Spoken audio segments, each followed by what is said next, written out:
হুৰৰ চুমাত কোন হাৰ পাওঁ মোৰ গান শুনি লগন উকলি গ'ল তেওঁ যে নহ'ল কোৱা লগন উকলি গ'ল হাৰদি কোমল জোনাক মায়াৰে মন উতলা কৰে জুৰিটিৰ পাৰত কহুৱা ফুলিলে মন উতলা কৰে হাৰদি কোমল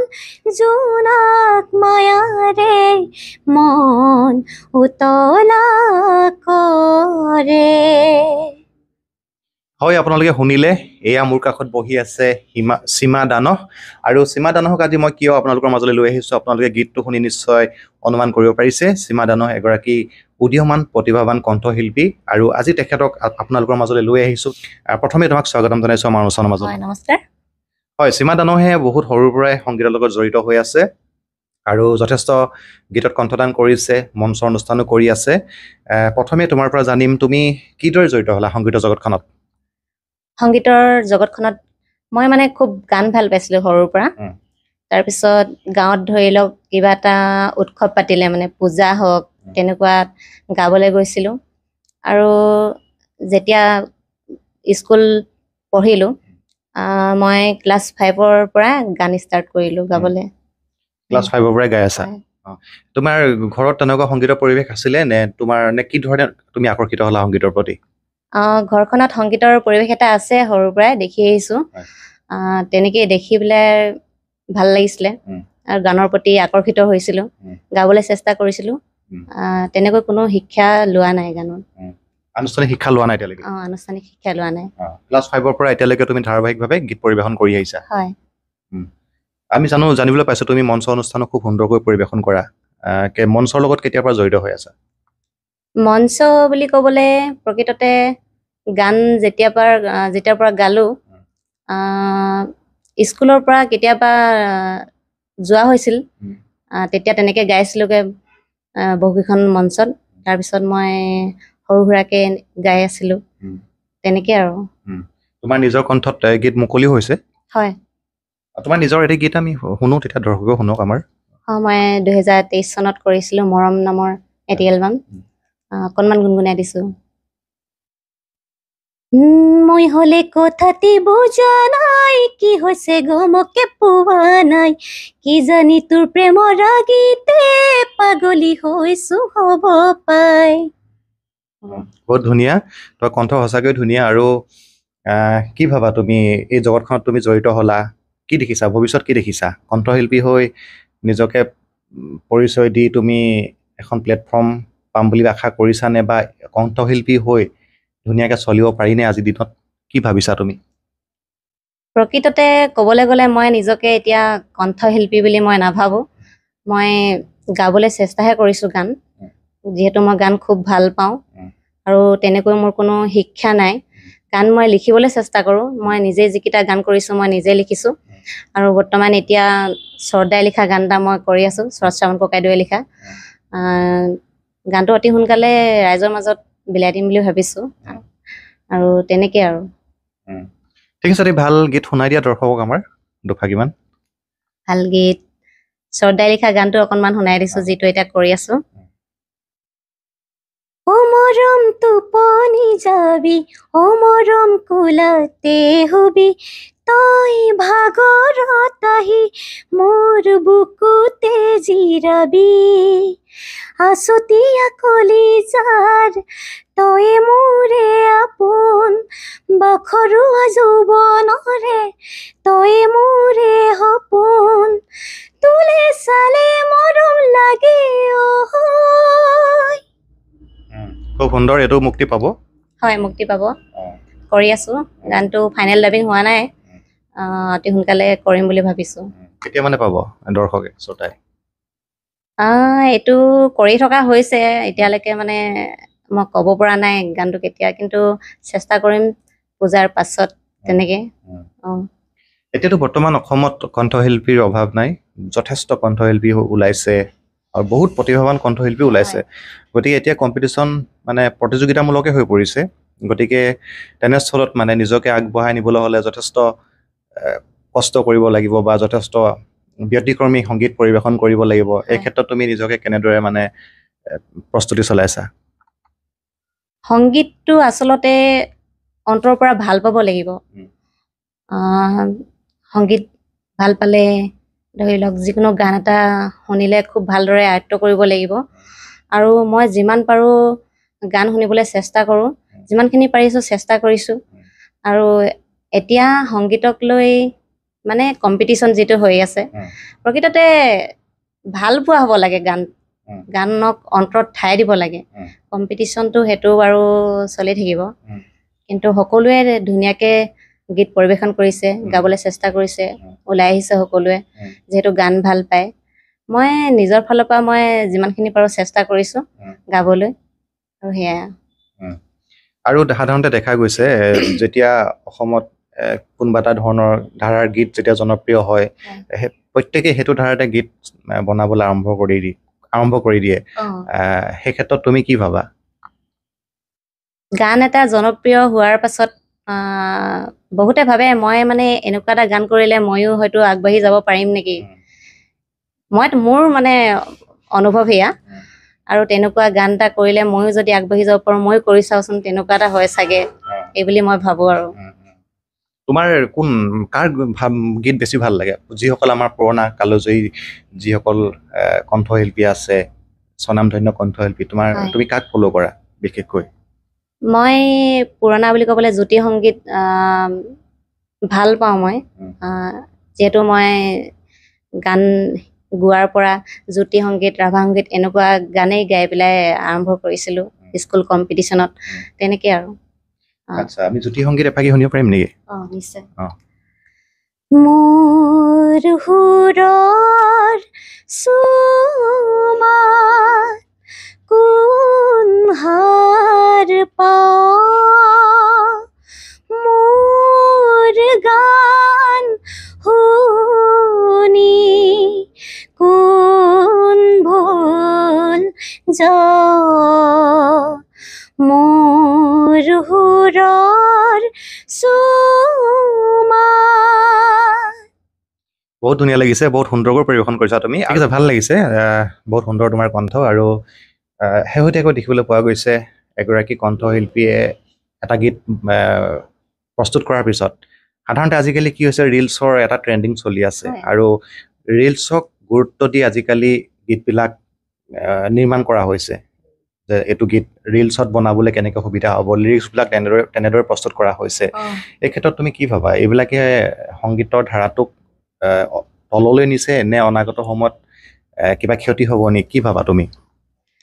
আচলতে ৰিলছ বনাওঁতে যিকেইটা লাইনত ৰিলছ বনায়, গানটো মই ভাবোঁ প্ৰকৃততে গানটো গোটেইটো শুনিব লাগে। কাৰণ এজন গীতিকাৰে সুৰ আৰু যেনেকৈ সংগীত কৰে, গানটো আচলতে শুনাটো আৱশ্যক। অকল যে ৰিলছ বনোৱা সেই লাইনকেইটাত যে ৰিলছ কৰি ভাইৰেল কৰি দিয়াটো এইটো কথা নহয়, মানে কষ্ট জড়িত হৈ থাকে গানটো লিখোঁতে, যিহেতু গান এটা সুন্দৰকৈ শুনিব লাগে বুলি মই ভাবোঁ। আৰু ৰিলছ আচলতে কি ক'ব লাগিব, নিজৰ ভাল লগাখিনি যিটো নিজে অনুভৱ কৰে, কিবা এটা দাঙি ধৰাটো নিজৰ অনুভৱৰ, মানে ধৰি লওক ভাল পোৱা কিবা এটা, সেইটোহে আচলতে প্ৰকাশ কৰি দিয়া নিচিনা হয়। গানটোৰ গোটেই ভাৱখিনি, যিখিনি গানটোৰ মাজত ভাল পোৱাখিনি সোমাই থাকে, প্ৰকৃততে গান এটা এনেই সৃষ্টি নহয়, তাৰ মাজত এজন সুৰকাৰ আৰু যিজন লিখে, মানে লেখকৰ গানটো ধৰি লওক, মানে তাত বহুত কষ্ট জড়িত হৈ থাকে, আৰু সেই গানটোৰ মাজত এটা কল্পনা লাগে লিখিবলৈ, লিখোঁতে বহুত কষ্ট হয়, পটককৈ এটা গান হৈ নাযায়, অলপ সময় লাগে লিখিবলৈ, ভাল ভাল গান এডাল সৃষ্টি হ'বলৈ সময় লাগে, আৰু সেই গানটো সকলোৱে ভালকৈ মন দি শুনাটো প্ৰয়োজন বুলি মই ভাবোঁ। মানে 30-40 ছেকেণ্ডৰ এটা ৰিলছত এটা গানৰ কেতিয়াও সকলো ফুটি নুঠে, আৰু ই নিশ্চয়কৈ অসমীয়া সংগীত ক্ষেত্ৰখনক ক্ষতি কৰিব। ক্ষতি পৰিব, নিশ্চয় পৰিব। কাৰণ এতিয়া যুগটো এনেকুৱা হৈ গৈছে অকল ৰিলছতহে মানে মনোযোগ। সেইটো আচলতে হ'ব নালাগে। গানটো সম্পূৰ্ণভাৱে শুনিব লাগে। ছ'চিয়েল মিডিয়া যুগ, এতিয়া গান এটা সম্পূৰ্ণকৈ শুনিবলৈ আচলতে উঠি অহা প্ৰজন্মই চেষ্টা নকৰাৰ নিচিনা হৈছে। এইটো লুকাই গৈছে মানে, অকল ৰিলছক প্ৰাধান্য দিয়া নিচিনা হৈছে। ৰিলছটো ইমান গুৰুত্ব দিয়াতকৈ মানে দিব লাগে, কাৰণ এইটো চলি আছে যিহেতু, কিন্তু গানটো সম্পূৰ্ণ শুনি লোৱাটো প্ৰয়োজন বুলি মই ভাবোঁ। আৰু এতিয়া এনেকুৱা হৈছে ৰিলছক কেন্দ্ৰ কৰিয়ে গীতবিলাক সৃষ্টি কৰা হৈছে, যে কোনটো গীত ৰিলছত ভাইৰেল হ'ব বা কোনকেইটা নিৰ্দিষ্ট লাইন ৰিলছত ভাইৰেল হ'ব, এনেদৰে এটা গান প্ৰস্তুত কৰা হৈছে। গতিকে এইটো নিশ্চয়কৈ ক্ষতি কৰিব সংগীত জগতক, নিশ্চয় ক্ষতি কৰিব। কাৰণ এনেকুৱা হৈছে এতিয়া লিখাৰ ওপৰতো ভৰসা কৰিবলগীয়া হৈছে। মই এইটো গান লিখিলে মানে এইটো ৰিলছ হ'বনে নহয়, গানটো প্ৰচাৰ হ'বনে নহয়, ৰিলছ কৰিলেহে গানটো প্ৰচাৰ হ'ব নেকি, তেনেকুৱা নিচিনা হৈছে আচলতে। এইটো হ'ব নালাগে। আৰু তেনেদৰে এনেকুৱা এটা ধাৰা সৃষ্টি হৈ থাকিলে ভাল গানবিলাক হেৰাই যাব। আৰু আমি ক'ব বিচৰা নাই যে ৰিলছত জনপ্ৰিয় হ'লে যে গানটো বেয়া, তথাপিও ৰিলছত সাধাৰণতে অলপ পাতল ধৰণৰ কথাবিলাকৰ যিবিলাক লিৰিক্স থাকে সেইবিলাক বেছি জনপ্ৰিয় হয়, নে কি কোৱা? হয়, এইটো কথা একদম শুদ্ধ কথা। সকলোৱে আমি অকল যে মই বা আপুনি তেনেকুৱা নহয়, আমি সকলোৱে নৱপ্ৰজন্মই আমি জীয়াই ৰাখিব লাগিব গানবিলাক। পুৰণি হওক বা নতুনেই হওক, যিকোনো গান এটা জীয়াই ৰখাৰ আমাৰে কৰ্তব্য। কাৰণ প্ৰতিটো গানতে কষ্ট সকলোৰে জড়িত হৈ থাকে। সংগীত কৰা, গান লিখা, অকল যে এজন লেখকৰে সেই গানটোত কষ্ট জড়িত হৈ আছে তেনেকুৱা নহয়। গানটোত যিহেতু সংগীত কৰিব লাগে, এই মিউজিক যিজনে কৰে, ডাইৰেকশ্যন কৰে, তেওঁৰো কষ্ট জড়িত হৈ থাকে। আৰু লিখাজনৰতো কষ্ট আছেই। আৰু তেনেকৈ আৰু গান মানে সকলোৰে কষ্টটো উন্নত হ'ব লাগে মানে, তেতিয়া এটা ভাল সৃষ্টি হ'ব। আমি ৰিলছৰ প্ৰসংগটো এইটো কাৰণে আনিলোঁ, যিহেতু আগৰ যিবিলাক কালজয়ী গীত আছিলে সেই গীতসমূহ আমি এতিয়া নতুনকৈ আমি শুনিলেও সেইবিলাক এটা নতুন গীত শুনাৰ দৰেই লাগে আমাৰ। একেবাৰে চিৰস্থায়ী তত্ত্বগধুৰ আছিলে। আৰু ক্ৰমাৎ মানে এনেকুৱা হৈছে আজিকালি গীতবিলাক এমাহ 2 মাহ বা 3 মাহ 6 মাহৰ ভিতৰতে সীমাবদ্ধ হৈ গৈছে। 6 মাহৰ পিছত এটা গীত শুনি আমনি লগা হৈ গৈছে। আৰু ইয়াৰ মূলতে আমি ভাবোঁ সেই পাতল ধৰণৰ লিৰিক্স বা কম্পজিশ্যন এইবিলাকেই হয়তো মূল সমস্যা হ'ব পাৰে। তুমি এনেকুৱা ভাবানে? মই নিশ্চয় ভাবোঁ। এতিয়াৰ যিবিলাক গান, প্ৰায়বিলাক গান মানে ভাল পোৱা, প্ৰেম তেনেকুৱা ওপৰতে মানে লিখাৰ ধৰণে হৈছে। আৰু ময়ো ধৰি লওক গাইছোঁ 2টা গান বা তেনেকৈ সেই ভাল পোৱাৰ লগতে মানে জড়িত হৈ আছে। কিন্তু আগৰ যিবিলাক গান, আমাৰ মাটিৰ গান বুলি ক'ব লাগিব, সেইবিলাক গানত আমাৰ আচলতে বেলেগ এটা গোন্ধ, বেলেগ এটা সোৱাদ আছিলে। আৰু গান অন্তৰৰ পৰা ভাল পোৱা যিবিলাক মানুহ, তেওঁলোকে আচলতে সেই গানবিলাক শুনি খুব ভাল পায়। আৰু আমি এতিয়া যি উঠি অহা প্ৰজন্ম, আমি এইটো কথা মানে জনাবলৈ বিচাৰিব লাগে যে নতুন প্ৰজন্মই এইটো ভূমিকা ল'ব লাগিব। মই সেই এই প্ৰসংগটো আনিছোঁ। হয়, তেতিয়াহে মানে পুৰণি গীতবিলাক জীয়াই থাকিব। আৰু তেতিয়া তাহাঁতে বুজিব যে আগৰ যিবিলাক গানৰ সাধনা, এই সাধনাটো আচলতে খুব বেছি প্ৰয়োজন হয়। মুহূৰ্ততে গান এটা বনাই দিলে গান হ'ব নোৱাৰে কেতিয়াও। সেইটো 2 দিন মানুহে শুনিব, তাৰপৰা পাহৰি যাব। কিন্তু আগৰ যিবিলাক গীত আছিলে, যিসকল স্বনামধন্য শিল্পী, তেওঁলোকে যিবিলাক গীত সৃষ্টি কৰিছে, যথেষ্ট সাধনা কৰি সৃষ্টি কৰিছিলে, নিৰ্মাণ কৰিছিলে। আৰু সেই গীতবিলাক আজিও চিৰযুগমীয়া হৈ আছে। আৰু অনাগত সময়তো সেইবিলাক গীত সদায় জীয়াই থাকিব, শ্ৰোতাৰ মনত সদায় বাজি থাকিব। গতিকে সংগীতৰ ধাৰাটো এনেদৰে যদি আগবাঢ়ি গৈ থাকে, যদি সেই গীতসমূহৰ পৰা প্ৰেৰণা লৈ তেনেদৰে যদি সংগীতক সৃষ্টি কৰা হয়, নিশ্চয় সংগীত জগতখন যথেষ্ট চহকী হ'ব। আৰু এই তৰল ধৰণৰ গীতবিলাকে নিশ্চয়কৈ এদিন ক্ষতি কৰিব। আমি সেই বিষয়টো আলোচনা কৰিছোঁ। বাৰু বিশেষ এইবিলাক গধুৰ কথা আমি আলোচনা নকৰোঁ।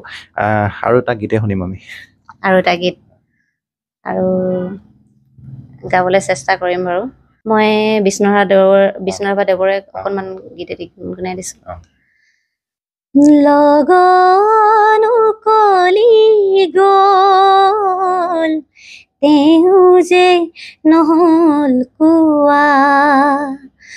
লগন উকলি গ'ল, তেওঁ যে নহ'ল কোৱা। মনৰ কথাটি মোৰ হিয়াত গুপুতে থোৱা। মনৰ কথাটি মোৰ হিয়াত গুপুতে থোৱা।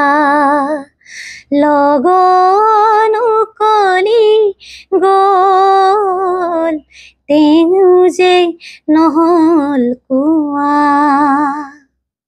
সঁচাই বহুত সুন্দৰ তোমাৰ কণ্ঠ, ভাল লাগিছে শুনি, আৰু বিশেষকৈ পুৰণা যিসমূহ গীত তোমাৰ কণ্ঠত বেছি শ্ৰুতি মধুৰ হৈছে। আৰু তুমি যিহেতু মঞ্চ অনুষ্ঠান কৰা, আজিকালি এটা কথা খুব চৰ্চা হোৱা আমি দেখিবলৈ পাইছোঁ, যিসকল মহিলা কণ্ঠশিল্পী বা যুৱতী তেওঁলোকক মঞ্চ অনুষ্ঠানত নিমন্ত্ৰণ কৰোঁতে তাতো বহুত কথা আহি পৰিছে, এনেকৈ আলোচনা হৈ আছে যে যিসকল দেখাত ধুনীয়া তেওঁলোকক আয়োজক সমিতিয়ে বেছি গুৰুত্ব দিয়ে বুলিও এটা কথা আহিছে, চৰ্চা হৈছে, আমি দেখিবলৈ পাইছোঁ। এই ক্ষেত্ৰত তুমি কি ভাবা? এই ক্ষেত্ৰত আচলতে মই একো ক'ব নোখোজো, কাৰণ এইটো কথা মানুহৰ মনোভাৱহে। মই আচলতে তেনেকৈ নাভাবোঁ, কাৰণ নিজৰ নিজৰ পাৰদৰ্শিতাটো দেখুৱাটো সকলোৰে নিজৰ কৰ্তব্য, ঠিক তেনেকুৱা। বাৰু ভাল লাগিলে তোমাৰ উত্তৰটো শুনি। আৰু যদি কোনোবাই কৰিছে এনেকুৱা কৰিব নালাগে, প্ৰকৃত প্ৰতিভাসমূহকো এখন মঞ্চ দিব লাগে, আমি সেয়া বিচাৰোঁ। বেছি দীঘলীয়া নকৰোঁ আমি, তোমাৰ যিহেতু তুমি ইমান দিনৰ পৰা জড়িত হৈ আছা, পৰিকল্পনা কি? ভৱিষ্যতে সংগীতৰ ক্ষেত্ৰখনতে থাকিম বুলি ভাবিছা নে অন্য কিবা সপোনো আছে? অন্য সপোন মই তেনেকৈ দেখা নাই। সংগীতক লৈয়ে মই সৰুৰ পৰা সপোন পুহি ৰাখিছোঁ। আচলতে কিমানখিনি আগবাঢ়ি যাব পাৰোঁ সেইটো নাজানো, চেষ্টা কৰি আছোঁ আৰু কৰি যাম। এতিয়া তোমাক আমি অলপ বেলেগ ৰূপত দেখিছোঁ। বাকী তোমাৰ পৰিয়ালৰ ফালৰ পৰা সহযোগিতা কেনেকুৱা পাইছা? পৰিয়ালৰ ফালৰ পৰা সহযোগিতা আচলতে কি ক'ম, মই অকলেই যুঁজাৰু বুলি ক'ব লাগিব সংগীত জগতত। কাৰণ যিকোনো এতিয়া ধৰি লওক আজি মই এই অনুষ্ঠানটোলৈ আহিছোঁ, মই তেনেকৈ নিজে অকলে আৰু তেনেকুৱাই। ছাপোৰ্ট নোপোৱা নেকি? ছাপোৰ্টটো আচলতে কি বুলি ক'ম, আচলতে চবেই গানটো মানে ভাল পাবলৈ নাজানে বুলি ক'ব লাগিব। আৰু এনেকুৱা ধৰি লওক বিয়াৰ পাছত সকলো ক্ষেত্ৰত মানে আমাৰ নিচিনা আৰু সকলোৰে ক্ষেত্ৰত এইটো সম্ভৱ হৈ নুঠে, অলপ থাকে মাজে মাজে। তাৰ মাজতো মই চেষ্টা কৰি আছোঁ, চেষ্টা কৰি যাম। বিয়াৰ পাছত সম্পূৰ্ণ পৰিৱেশটো বেলেগ হৈ যায়, নিজৰ ঘৰখনৰ দায়িত্ব আহি পৰে, আৰু তাৰ মাজতে যে তুমি সংগীতৰ চৰ্চা কৰি আছা, সাধনা কৰি আছা, যথেষ্ট ভাল কথা। তেনেদৰে তুমি আগুৱাই যোৱা, আমি তাৰে কামনা কৰিছোঁ। আৰু ভৱিষ্যতে এগৰাকী সফল কণ্ঠশিল্পী হিচাপে নিজক চিহ্নিত কৰা। আৰু কি শুনাবা শেষত? বেছি আমি কথা নাপাতো, বহুত কথা পাতিলোঁ, শেষত এফাকি গীত শুনিম। ঠিক আছে, বিহু। জাপে দিম দিছাঙত তোমাৰে বেজাৰত আশাবোৰ সপি দিম, জানৈ নদীৰ কোবাল হোত। খুব সুন্দৰ। আৰু শুনিছে নিশ্চয় সীমা দান, তেখেতৰ কণ্ঠ শুনি আপোনালোকে নিশ্চয় অনুমান কৰিব পাৰিছে, তেখেতে মঞ্চত খুব সুন্দৰ অনুষ্ঠান পৰিৱেশন কৰিব পাৰিব। তেখেতৰ গীতসমূহ শুনি আমি অনুমান কৰিব পাৰিছোঁ, আৰু আশা কৰিছোঁ অনুষ্ঠানটো চাই আপোনালোকে ভাল পালে, আৰু এওঁলোককো এখন মঞ্চ দিব। মই যিবিলাক মঞ্চ অনুষ্ঠান আয়োজন কৰা আয়োজক সমিতিসমূহক অনুৰোধ জনাইছোঁ, যিহেতু এইবিলাক উঠি অহা প্ৰজন্ম, উঠি অহা প্ৰতিভা, আৰু এওঁলোকৰ মাজতো আছে যথেষ্ট প্ৰতিভা, গতিকে এই প্ৰতিভাসমূহো এখন মঞ্চ পোৱাটো বহুত জৰুৰী। আপোনালোকে দিলেহে তেওঁলোকে নিজৰ প্ৰতিভা বিকাশ কৰিবলৈ সক্ষম হ'ব। গতিকে আশা কৰিছোঁ অনুষ্ঠানটো চাই ভাল পালে। পুনৰ লৈ আহিম এগৰাকী নতুন অতিথিক। আজিলৈ ইমানতে সামৰিছোঁ। নমস্কাৰ।